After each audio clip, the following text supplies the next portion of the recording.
ఇప్పుడు కేవలం 7,999 up to 10 kgs వరకు బరువు తగ్గి అధిక బరువు నుంచి వచ్చే ప్రధాన సమస్యలను దూరం చేసుకోండి. బీఆర్ఎస్ లో సంస్థాగత మార్పులు అవసరమని అన్నారు మండలి చైర్మన్ గుత్తా సుఖేందర్ రెడ్డి. బీఆర్ఎస్ లో పార్టీ నిర్మాణం సరిగ్గా లేదని అన్నారు. ఓటమి తర్వాత కూడా సరైన సమీక్ష జరగలేదని అన్నారు. కేసీఆర్ ను విమర్శించడం, నెపం ఆయనపై నెట్టడం తన ఉద్దేశం కాదని అన్నారు. అయినా తాను పార్టీ మారే ప్రసక్తే లేదంటున్న గుత్తాతో మా ప్రతినిధి విజయభాస్కర్ ఫేస్ టు ఫేస్. రాష్ట్ర బీఆర్ఎస్ నాయకత్వంపై శాసనమండలి చైర్మన్ గుత్తా సుఖేందర్ అసంతృప్తి వ్యక్తం చేస్తున్నారు. శాసనమండలి చైర్మన్ అసంతృప్తికి గల కారణాలు ఏంటి, వారితో మాట్లాడే ప్రయత్నిద్దాం. సార్ చెప్పండి, అధినాయకత్వంపై కొంత అసంతృప్తి వ్యక్తం చేస్తూ ఉన్నారు. ఏంటి వాటి కీలకమైన పార్లమెంట్ ఎన్నికల సమయంలో మీరు చేస్తున్న కామెంట్స్ కొంత కాంట్రవర్సీగా మారుతుంది ఏంటి? నేను అసంతృప్తి ఏం వ్యక్తం చేయడం లేదు, వాస్తవాలు చెప్తున్నాను. అసంతృప్తి ఏముంది? నేను ఎప్పుడైనా పోటీ చేసేది ఉందా? నేను టికెట్ కొరకు పోరాడుతున్నానా, లేకపోతే ఇంకో పదవి కొరకు పోరాడుతున్నా? ఏం లేదు కదా.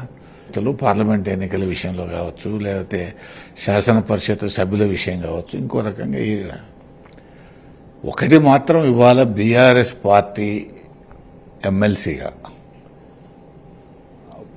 కేసీఆర్ నాయకత్వంలో కేసీఆర్ ప్రతిపాదన మేరకే నేను చైర్మన్గా ఎన్నికైనా.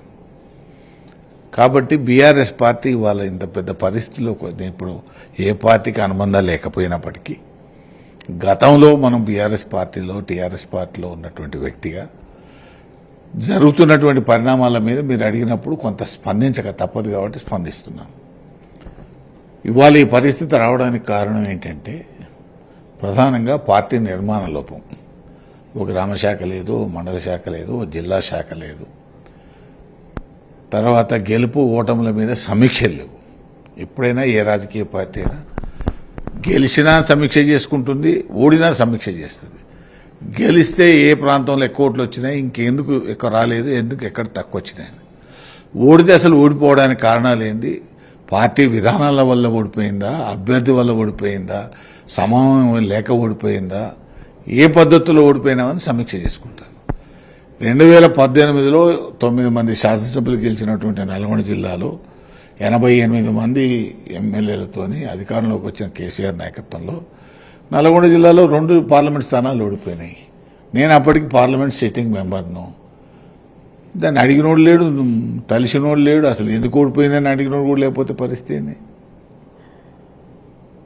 కాబట్టి ఎప్పుడైనా సరే ఒక రాజకీయ పార్టీని డెమోక్రటిక్ సిస్టంలో నడపాలి. దానివల్ల ఏంది? పార్టీ బలోపేతం అవుతుంది, నాయకులు ఇంకా బలోపేతం అవుతారు. ఎందుకు ఈ సమీక్ష చేసుకునే సందర్భం రావట్లేదు, సమీక్ష చేసుకునే పరిస్థితి ఎందుకు రావట్లేదు? మీలాంటి వారు బహిరంగంగా చెప్పాల్సిన పరిస్థితి ఎందుకు వచ్చిందంట? 2014లో ఉద్యమ పార్టీగా తెలంగాణ సాధకుడిగా కేసీఆర్ను ప్రజలు అభిమానించినారు, అధికారం ఇచ్చినారు. ఆనాడు కాంగ్రెస్ పార్టీ పార్లమెంట్ సభ్యులం.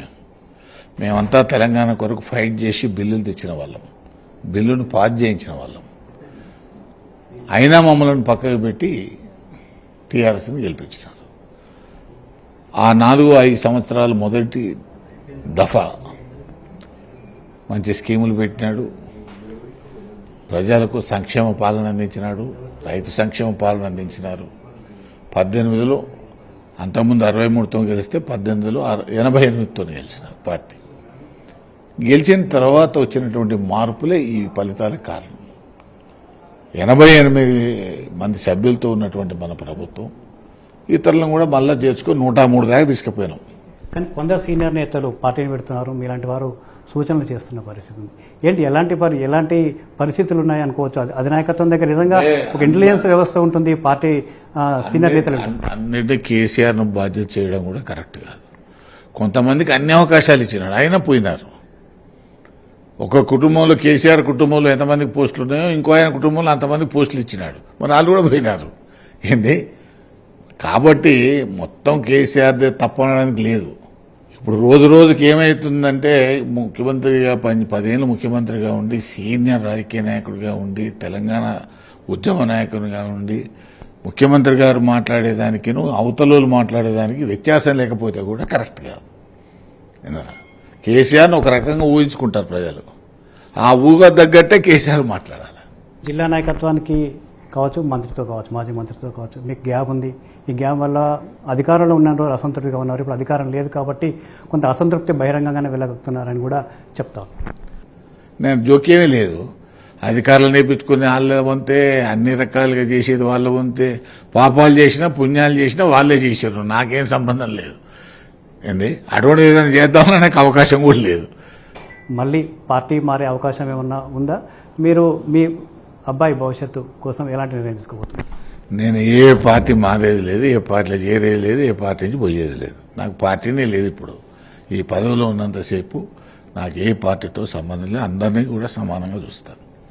ఓవరాల్గా గత కొద్ది రోజులుగా అసెంబ్లీ ఎన్నికల సందర్భంగా బీఆర్ఎస్ ఓటమికి ఆ పార్టీ అనుసరించిన కొన్ని విధానాలు ఒక కారణంగా గుత్తా గారు చెప్తా ఉన్నారు. ఖచ్చితంగా ఈ ఓటమిపై సమీక్ష జరగాల్సిన అవసరం ఉంది. సమీక్ష జరగకపోతే భవిష్యత్తులో తీవ్ర నష్టం కూడా చోటు చేసుకునే అవకాశం ఉందని శాసనమండలి చైర్మన్ గుత్తా గారిని చెప్తారు.